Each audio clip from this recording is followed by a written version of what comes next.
What is up, my beautiful gemstones? Welcome back to my channel, and if you're new here, thanks for checking us out. My name is Gemma Jade, but today we are going to be discussing high strangeness in the Hudson Valley. As I was looking for something to talk with you all about here this week, I couldn't believe my eyes when I came across some information that said an area very near to where I live and grew up is one of the most active UFO hotspots in all of America. So many reports of strange glowing objects flying around the sky at night, and even a wide array of reports from people explaining their own personal abductions from this area as well. I'm talking about, of course, the Hudson Valley, or as we call it where I'm from, the Hudson River Valley, and it's an area that stretches through the mainland of New York from Albany to Yonkers, and with many towns in between the two and all around them. There are many dark, desolate, lonely roads that crisscross and run between this area, and I had no idea how many people have experienced something extraterrestrial or at the very least otherworldly in this one spot, which, if you look at a map of the United States as a whole, you would see is but merely a blip on the radar, or so it seems. I could not wait to dive into this one and bring all the information to you all, so without anything else, I would like to thank my members, my patrons, and anyone else who either donates financially or otherwise helps my channel, my name, and my brand to grow in any way, shape, or form. It means the world to me to have so many incredible people helping to support me in so many different ways, and I just want to try and always make sure that I acknowledge all of you in every single one of my videos and as best and as much as I can in everything else that I do as well, because let's be real, without you guys, I wouldn't be here and wouldn't be enjoying even the small success that I do now. So thank you all from the bottom of my heart, and let's jump right in. So to start, many of these cases are like a cliche of things like this happening in the least likely of places. The Hudson River Valley is beautiful and quaint, with a lot of history inside of the old buildings and all along the old-fashioned streets. It's a prominent winemaking region as well, and many educated professionals live in the upscale neighborhoods, and it kind of does look like something out of a made-for-TV movie that takes place in any town, USA, in the 1950s or 60s. Despite how this place looks and the overall calm and cozy feel of it, it's actually ground zero for some of the most intense UFO activity in the country, and starting sometime in 1981, this peaceful valley became a hot spot almost overnight for intense otherworldly and extraterrestrial activity. It's all believed to have started on New Year's Eve, December 31st, 1981, when an off-duty police officer was outside in his yard at home in Kent, New York. His name still hasn't been released to this day. Just before the start of the new year, 1982, this officer and his family were hanging out in their yard just relaxing when suddenly they saw off in the distance somewhere red, white, and green lights in the sky that were approaching them from the south. At first, they believed it was a plane, and none of them really thought too much about it. However, as it got closer to them, they realized there was no way it could have been a plane at all, and in fact, it wasn't even close to being a plane. The lights were embedded on a boomerang-shaped craft that was passing by at around 500 feet above their heads. As the strange craft passed overhead, the only sounds to be heard were the faint, buzzing sounds that were coming from it. Also, as it passed, the lights were shifting and changing from multicolored as they'd initially been to all white, switching and changing into all different sorts of patterns, and they knew immediately it not only wasn't a plane, but it was any type of normal aircraft they'd ever seen before. The officer and his family weren't the only ones who saw this strange boomerang-shaped craft with the weird lights, and on nearby Interstate 84, more than a few passing motorists also observed this object. The motorists were so awed by what they were seeing that many of them pulled over to the side of the highway and watched it make its way across the otherwise darkened night sky. One of these witnesses was a 55-year-old man named Edwin Hansen, and he said that the boomerang, or V-shaped, depending on who was describing it, object was so massive that it effectively blocked out all of the stars in the sky, and briefly the sky itself as it passed, and it had also been projecting some sort of light beam towards the ground as well.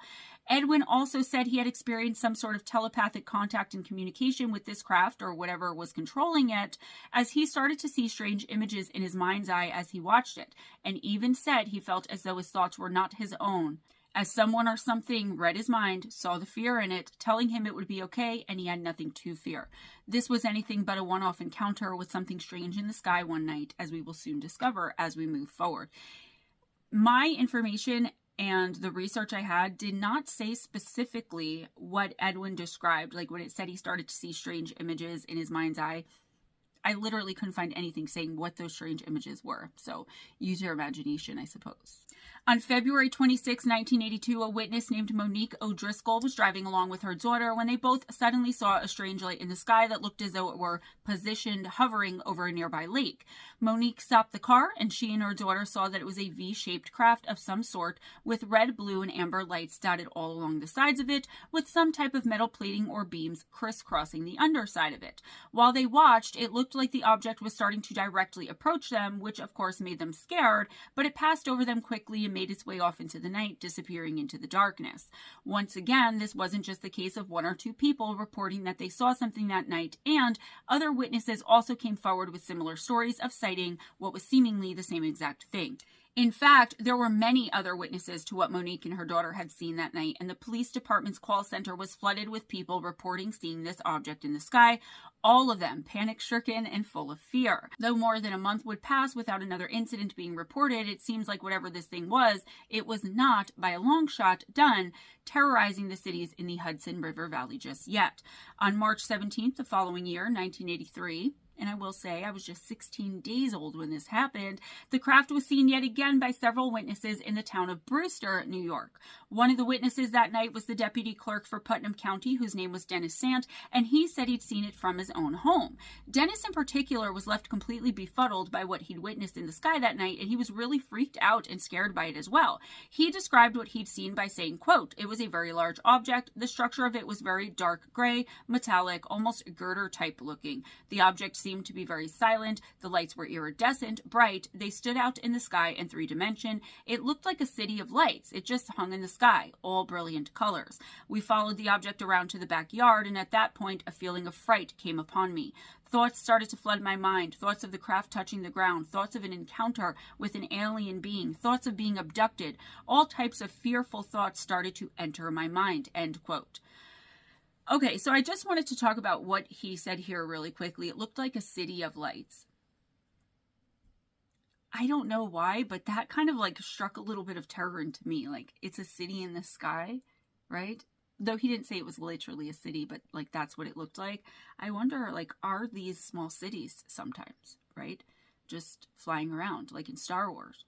Just like with all the other sightings we've covered so far, this particular craft was described as being either V or boomerang shaped. It was said to have been approximately 131 feet long and more than 330 feet wide, with a multitude of bright white, green, red, and amber lights along the central body of it, meaning in an area where there would have been some crew or a pilot inside. That's where the lights were said to have been. It was described as the fuselage, so I had to look that one up. The craft was also mostly silent except for the eerie and very low humming or buzzing that accompanied it. Just a week later, there was another incident with what was seemingly the same craft in the sky, this time in the areas of Yorktown and Newcastle. This happened on March 24th, 1983, and would set off a whole new wave of sightings. The police departments in those areas began receiving a flood of calls from residents about the same craft in the sky, with all of them describing it in the same exact way as before, and as one another. While it was reported then as being about as large as a football field, there were also several other reports of smaller crafts or objects darting through the sky as well, and at the same time. Also, there were people calling in and reporting that they'd seen the same craft, but they were calling from 2 or 3 separate locations and seeing what was thought to be the same craft at the same time, meaning it was so big that people within an X amount of mile radius were all seeing the same thing in the sky as though it were right above them. That's huge. Though the initial craft being reported was extremely massive, it's thought now that there were more than one of them. Among the witnesses were several police officers, which, in my opinion, as most of you already know, lend some credibility to the statements. And Officer Andy Sardoff of the Newcastle Police explained what he saw by saying, quote, "I was working a 4 p.m. to midnight tour and assigned to set up some radar to look for speeding cars, and I looked up into the sky and saw a series of lights. And at first, I thought it was a plane. It was quite a distance, quite far away, but it was really quite large. As I recall, there were mostly white lights, but there were also green as well. It was alternating green and white lights. It approached my vehicle and it stopped and it seemed to hover. And I'm looking at this thing thinking, what is this? I wasn't afraid. I was just amazed. I was in awe of it. I don't know what it was. The only thing that I recall the most is I was amazed that there was no noise. There was no humming. There was no engine. There was no sound. It was absolutely silent." End quote. So we have a little bit of a difference here where most people said the only noise emanating from it was a very slight humming, but maybe not everyone hears that, or maybe it's a different craft and this one is silent. We really don't know. Officer Sardoff's description of what he'd witnessed that night was seemingly backed up by another report that came in from someone witnessing what they'd seen at the exact same time as Officer Sardoff. This time, the witness was a senior manager for the company IBM, which was not yet the tech giant we know so well today, whose name was Ed Burns. Ed saw what he'd seen while just about 10 miles away from Andy Sardoff, and he said that he first realized something weird was happening because his radio started making strange noises and behaving oddly. Ed Burns said, quote, "Out of nowhere, I got a lot of static on the radio. I thought maybe I was on the wrong number, and then I went over to turn the dial again, and that's when I looked up and I saw this craft. It was a triangular ship, and the back had to be as large as a football field at least, and there was no noise. I'm not into astronomy, but what I'd witnessed this night was not from this planet," end quote. So he's saying this one was triangular, and just the back of it, just the rear end part of it, was the size of a football field. These things are massive. They're like motherships. Quoting MU here, quote, "The ship seemed to generate sightings all up and down the valley on this evening, startling motorists and spotted numerous times by police officers, and the following evening the object was seen by various people yet again. The appearance was always nearly identical, large descriptions like, quote, as big as a football field, end quote, or, quote, as large as an aircraft carrier, end quote, were thrown all around, V-shaped or triangular, the lights studding the exterior. However, interestingly, the report showed varied behavior for the object or objects, such as that they would shoot beams of light, spin around like a top, shoot away at fantastic speeds, display patterns of colors with their lights, detach what appeared to be smaller craft from the main body, or wink in and out of existence. One witness named Jim Book, a biomedical engineer, allegedly saw it silently circle over the Croton Falls Reservoir, dropping what seemed to be lighted probes into the water and shooting a red beam of light into the reservoir, and indeed the object seemed to often stop over bodies of water.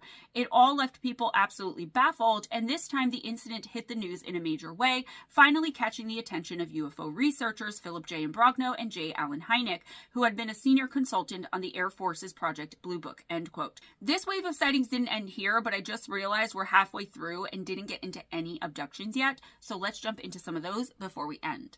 Our first abduction in this area was documented by Linda Zimmerman in her book Hudson Valley UFOs, and one of the earliest was of a woman named Dorothy Wilk.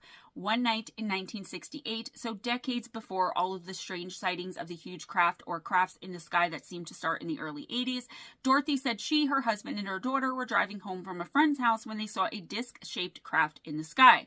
Dorothy looked out of the passenger side window of the vehicle and saw, quote, a circle of red lights, end quote, moving overhead of them. She quickly turned her husband's attention to it, and he immediately pulled the car over to the side of the road so that they could get a better look at what they were possibly dealing with. As they looked, they were able to see more of what they were looking at and saw that the lights were, quote, clearly part of a huge circular craft that was moving back and forth, end quote, directly over the road they'd just been driving on. However, things were about to get a lot more bizarre. As the three watched in awe and terror, a quote-unquote light beam suddenly shot out from the underside of the craft and then just as quickly disappeared.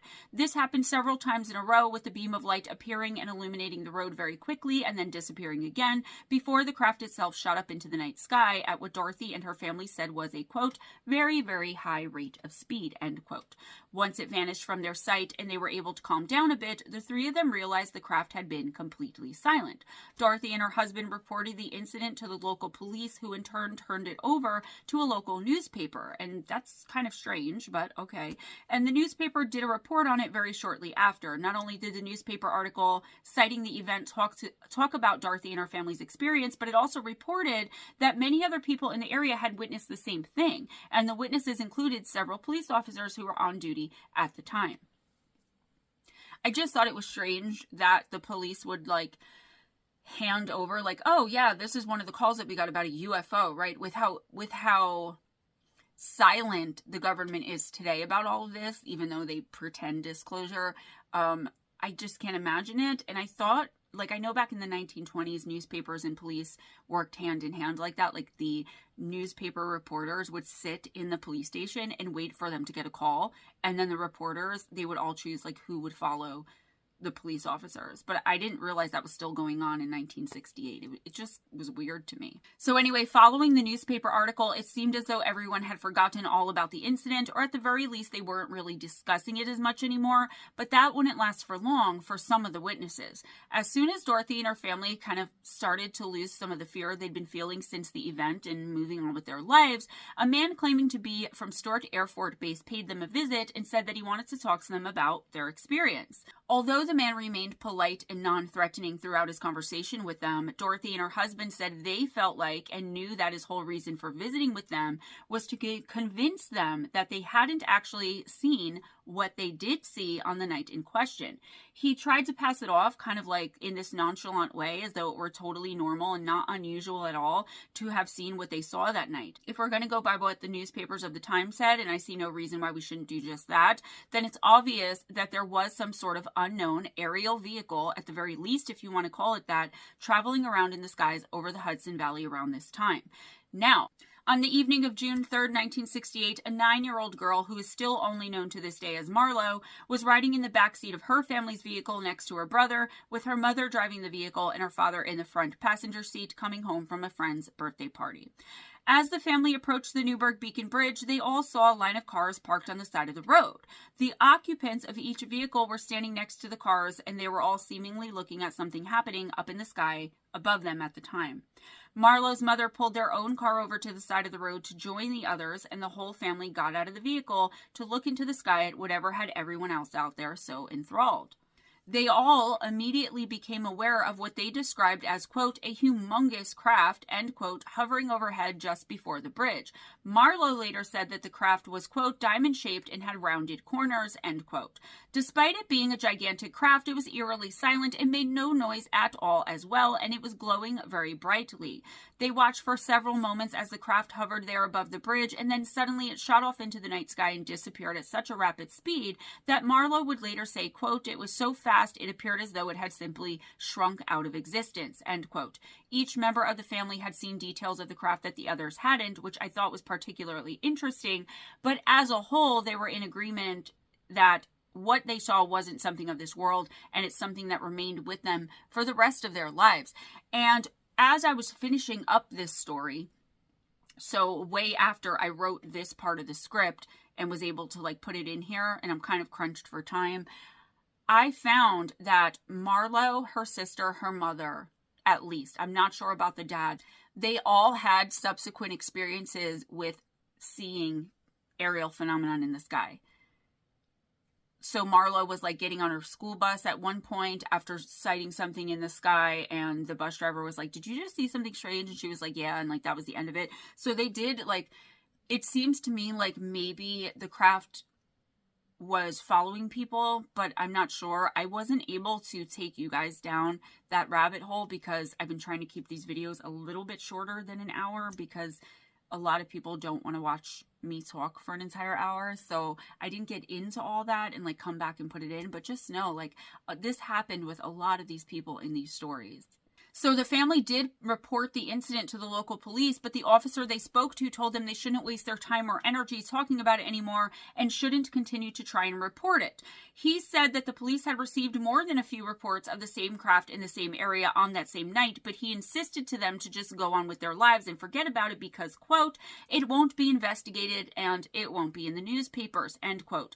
Marlo's father, whose name was John, was obviously dissatisfied with the response they received from the police officer and from the department in general, and he asked the officer why the incident, which had been so widely reported by so many different people, all independent of one another, wouldn't be reported about in the press, and why they wouldn't be investigating it personally as the police, which he certainly believed it was their job to do. The officer responded to him by being surprisingly open and honest, talking to him about a personal experience he himself had had along with his partner when trying to report a similar incident.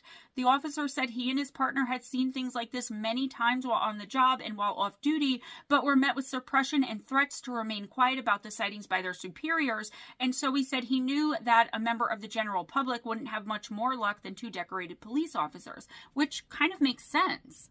So I want to get into talking about some abductions here before we end, but before I shift the conversation, I just want to say that there have been so many sightings of the same types of crafts and orbs, all sorts of things that I didn't even mention here today, that I could have easily done 4 videos just talking about, with how many people from the 1960s until now, with it increasing dramatically in the early 2000s, saw that same type of craft and those same type of lights. I wanted to talk more about all of the witnesses to those events throughout the decades, but I'm running out of time.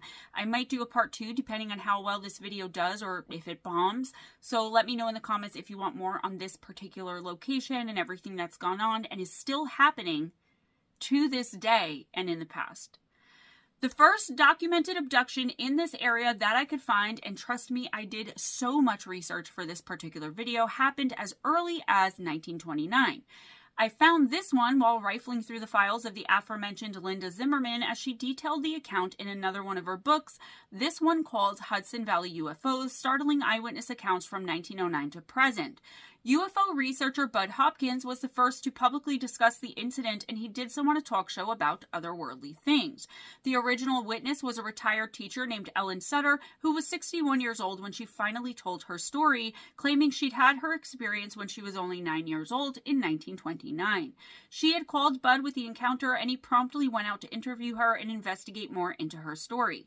So when Ellen was 9, she lived in the Spring Valley region of the Hudson River Valley. She was playing outside one day during what she described as, quote, an overcast summer afternoon, end quote, when suddenly a quote-unquote blinding flash caught her attention. She went on further to say it looked as though something metallic were reflecting the sun.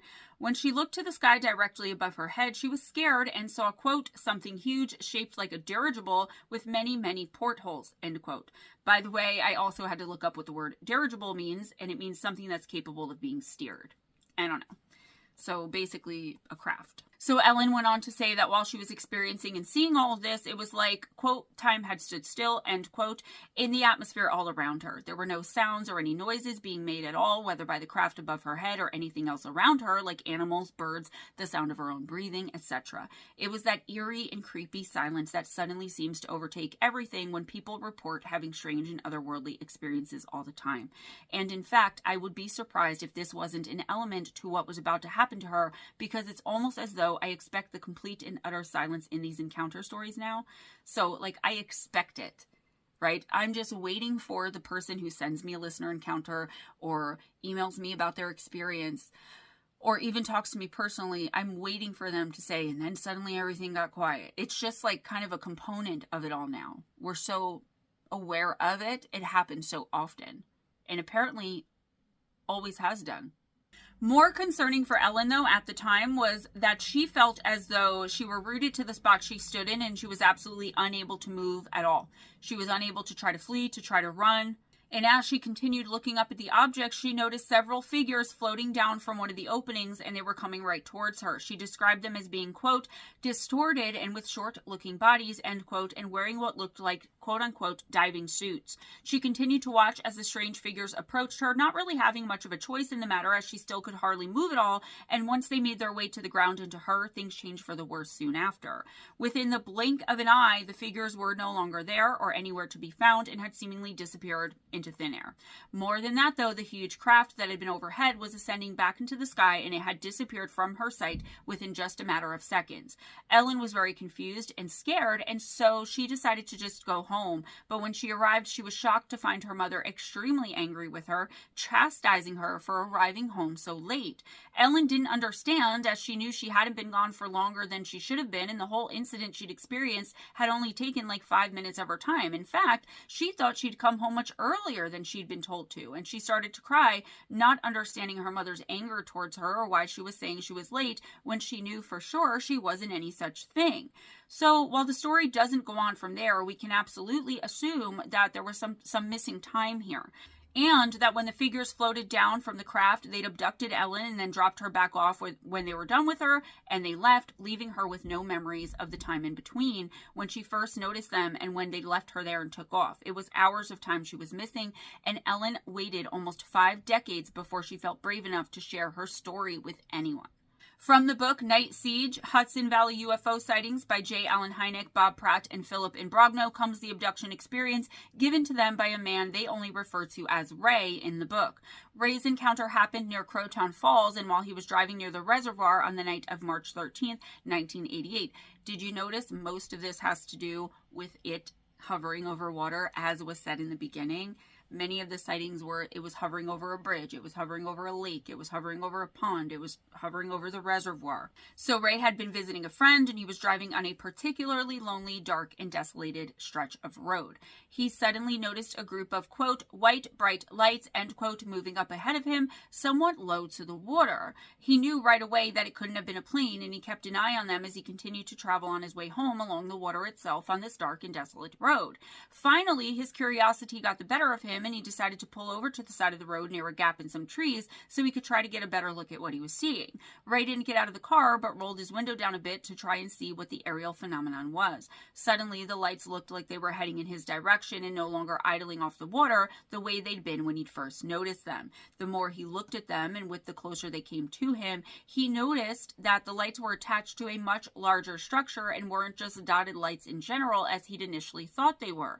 The triangular object passed directly over his head, and he also noticed, of course, and as usual, that whatever it was, the craft was completely silent. As it made its way across the sky, he saw several flashes of brilliant white light emanating from underneath the craft, somewhat like what we would call a strobe light. Suddenly, and just like in Ellen's encounter and so many others we've discussed here throughout the years, he blinked and the whole thing disappeared. Stranger still was the fact that he was now once again driving along the road on his way home and no longer pulled over to the side of it. So Ray knew he hadn't imagined the whole thing, though he felt like that would be the most reasonable and logical explanation for whatever he'd just experienced.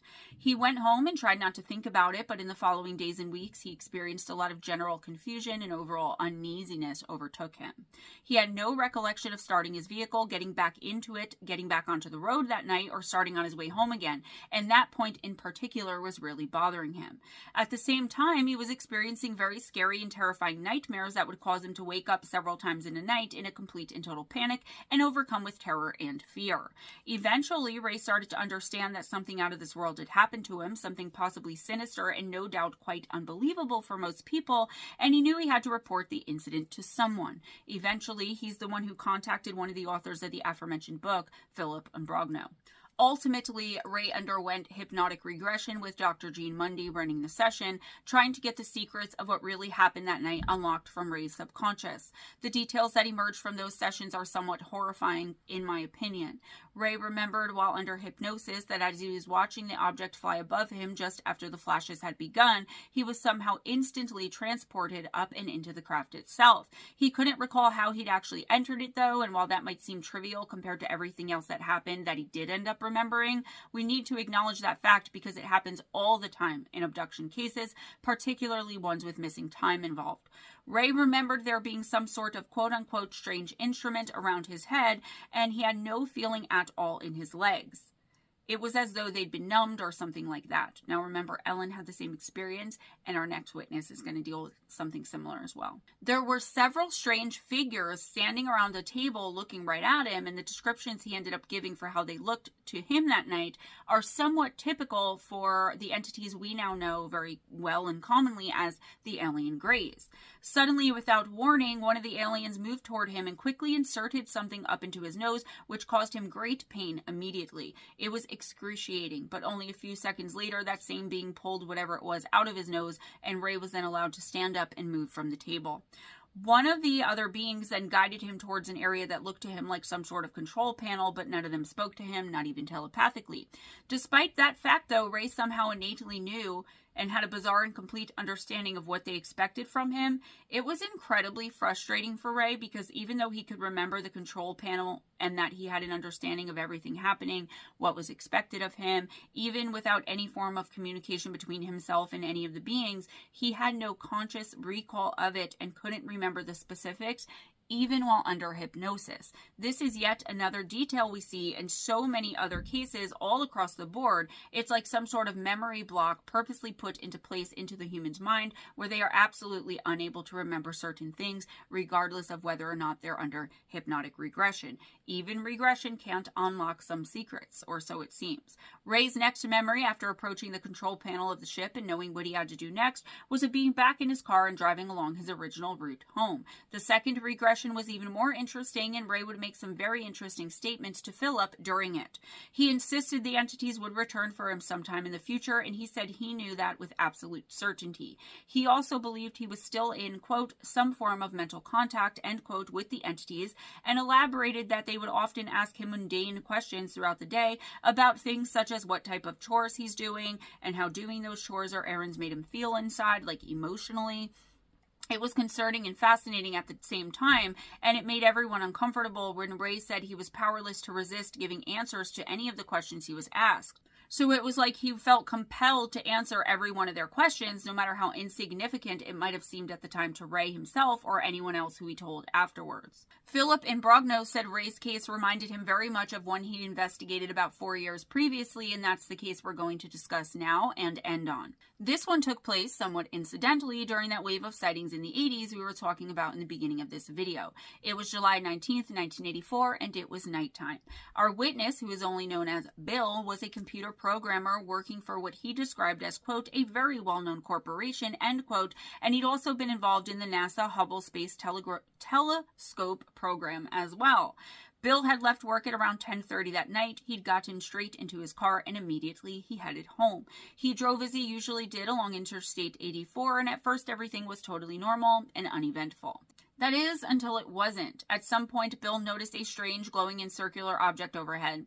He drove by it, glancing back a lot to try and keep it in his sight, because just looking at it and seeing it there in the sky gave him a general and overall sense of unease and discomfort.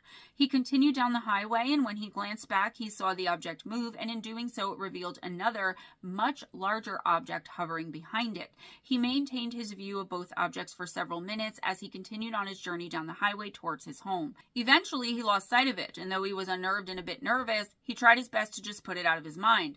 By the time 11 o'clock rolled around, Bill was right on schedule and driving past a field he always passed at around that time of night while traveling the same way home from work every night. However, this time he could see what he described as, quote, a dark mass, end quote, hovering over the middle of the field, and at first he thought it was like a house or a barn, some sort of human-made structure. However, he knew, though, from driving that route so many times before that there weren't any structures of any kind near that field, let alone directly inside of it, and he was immediately very confused. Bill wasn't yet making any connections between what he was seeing in the field and what he'd just seen moments earlier behind him on the highway, so he let his curiosity get the better of him.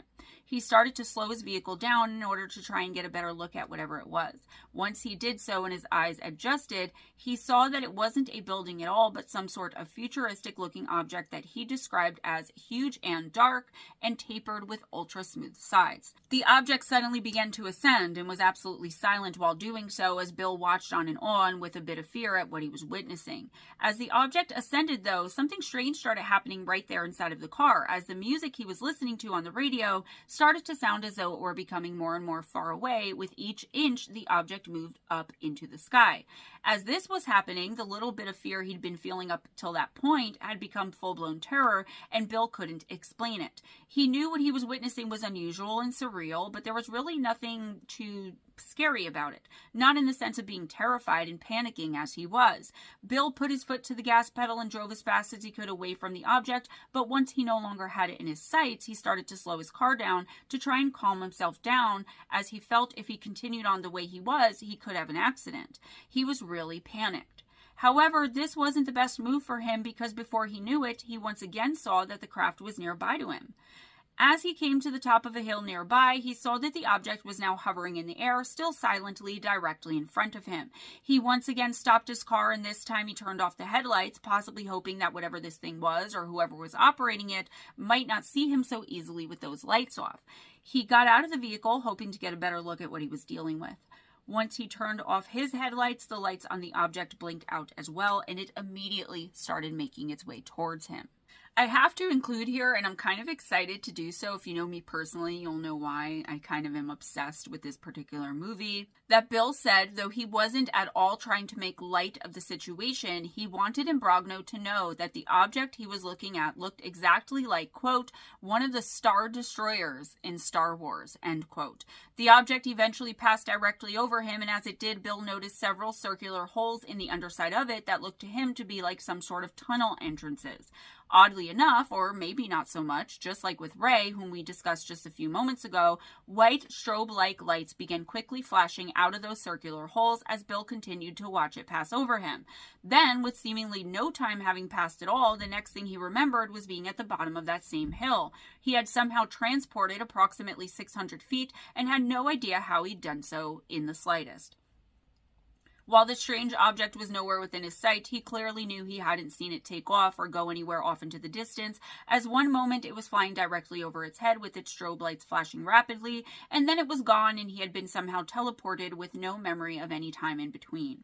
Bill tried to make sense of the entire situation and estimated that he'd been watching and dealing with the craft for about a half hour, from the moment he first saw it until he found himself at the bottom of the hill, dazed and confused as he was. However, when he looked at his watch to confirm that time diagnosis, he saw it was midnight.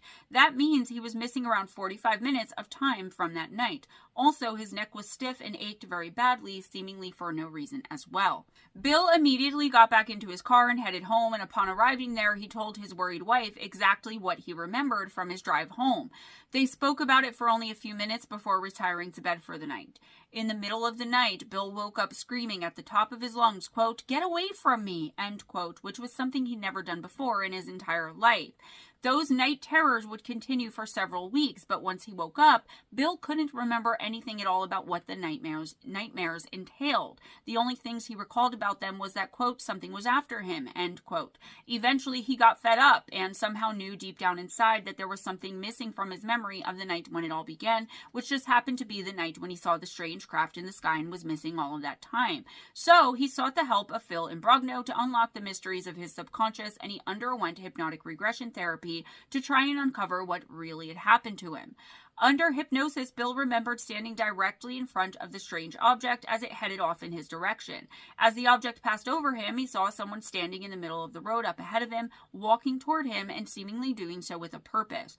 As the figure approached him, Bill heard a voice telepathically communicating with him inside of his mind, urging him, quote, not to be fearful, end quote, and telling him that he had, quote unquote, been selected. The next thing he knew, he was defying gravity as we have come to know it and floating up into the air, into the opening on the underside of the craft, which was now directly up above over his head. As with so many cases we've covered, Bill had no memory of actually entering the craft itself, but the next thing he knew, he was lying on a table in a strange-looking and unfamiliar room. His legs felt like dead weight, again, just like in so many other cases, and he was unable to move his legs or feet at all. More concerning than the fact his legs were seemingly paralyzed, he saw 6 strange-looking figures standing all around him inside of the room with him, and he described all of them as being, quote, small with large heads and round eyes, end quote, and he described those eyes as being, quote, all black, no pupils, like a shark's eyes, end quote. The figures were dressed in what he called skin-tight suits, and as he came to attention once again, and his focus shifted from what the beings looked like to what was actually happening around him, he finally noticed that one of the entities was messing around with some sort of strange-looking device very close to the side of his head. The object started vibrating, and within a split second, Bill said he felt such an intense pain spread throughout his skull, and he elaborated that it felt as though, quote, a drill were going through my head, end quote. Once again, a voice entered into his mind and told him that they'd been, quote, looking for something and had found it, end quote, and immediately after he no longer felt any pain in his head and started being able to move his legs again, he was invited to get up off the table and move around. 2 of the strange figures led Bill from the table to another part of the same room, and while this was all happening, Bill just happened to ask them where they were from. The beings replied, quote, we are from here, end quote, but it's unknown if they meant they were from Earth or what exactly they did actually mean. Just like with Ray, Bill's abductors told him they'd be coming back for him eventually and would, quote, see him again, end quote. But that revelation paled in comparison to the one they would finally make before Bill found himself standing at the bottom of that hill again, confused and not understanding anything that had just happened. According to Bill, these beings told him that